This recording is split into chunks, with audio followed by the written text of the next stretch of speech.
tunawezaje kupeleka meli mpya iwe ni 2 au 3 kwenye ziwa moja, wakati ziwa Tanganyika ambalo tungewekeza kwa kina ingesaidia uchumi wa mkoa, lakini uchumi wa taifa. Mheshimiwa Waziri Mkuu, leo kutueleza habari tu ya ukarabati kuchukua muda wote huu, naamini Wanarukwa hatujatendewa haki na tumechoka kulia. Je, wananchi wetu kunani kupoteza maisha, biashara wanazozifanya kwa usafiri wanaotumia? Natamani kwenye hitimisho lako utueleze Wanarukwa, Kigoma na Katavi hatima ya usafiri wa uhakika wa ziwa Tanganyika. Meli mpya ni lini tutapata, lakini hizo za ukarabati tu ni lini zitakamilika ili tuweze kuinua uchumi wetu wa mkoa wa Rukwa. Jambo lingine Mheshimiwa Mwenyekiti, ni swala la uanzishwaji wa mamlaka za kiutawala. Hili jambo limekuwa kama favor hivi. Hili liko kwa mujibu wa sheria. Nimelisema leo wakati naulizwa swali Mheshimiwa Mwenyekiti.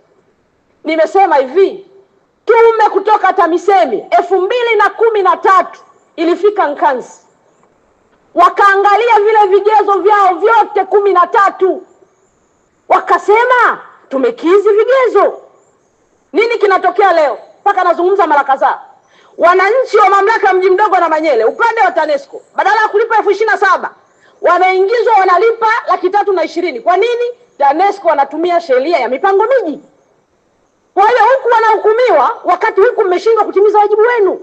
Kwa nini tunawatia kwenye maisha magumu bila sababu? Ndio maana nasema kama tunasema bado tunaendeleza yale maeneo tulianzisha huko nyuma, tufute kwanza hizi mamlaka mpaka tutakapojiandaa. Wasiendelee kuhukumiwa kwenye hili jambo. Ukiangalia maisha yao ni ya kawaida, lakini TANESCO wanatumia sheria ya mipango miji. Na hili eneo sio na Manyele tu.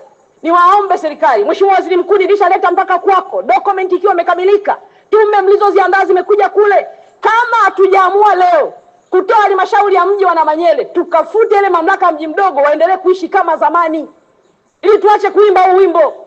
Na Mheshimiwa Mwenyekiti, tunapozungumza haya, pamoja na kwamba lipo kisheria, nakubaliana kwamba kuna maeneo ambayo lazima waendeleze au majukumu mengine ya kimaendeleo. Sasa kama ndivyo, kipaumbele chetu ni nini kama taifa? Hebu afikiri, mkoa wa Rukwa toka mwaka 1984 kaangalieni halmashauri siku ngapi? Mbona wengine wana halmashauri nyingi alafu na nini chache? Mikoa mingine mnaionaje? Tunaamini kuanzisha hizi mamlaka ni kupeleka huduma kwa Watanzania.